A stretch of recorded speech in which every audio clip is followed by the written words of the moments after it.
ছোট্ট সোনামণিদের মজা দিয়ে এভাবে সিম্পল ড্রয়িং শেখাবেন। দেখুন এইচ লেটার থেকে এভাবে দুইটা দাগ আমরা মিলে দিলাম। মিলে দেওয়ার পর নিচের দিকে একটু ভাঁজ করে একটা দাগ টানবো, এখান থেকেও একটা দাগ টানবো, সোজা দাগ একটু ভাঁজ করে।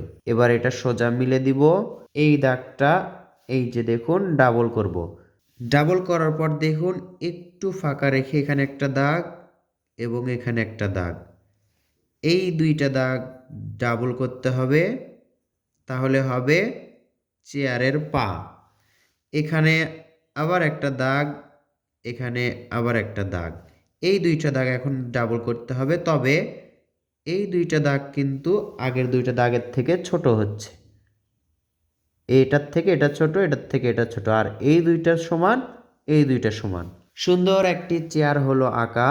এই চেয়ারটি আরও সুন্দর করা যায়, সুন্দর ফ্রেম যদি এভাবে করতে পারেন, মাঝে এভাবে দাগ দিতে পারেন, আরও সুন্দর হবে।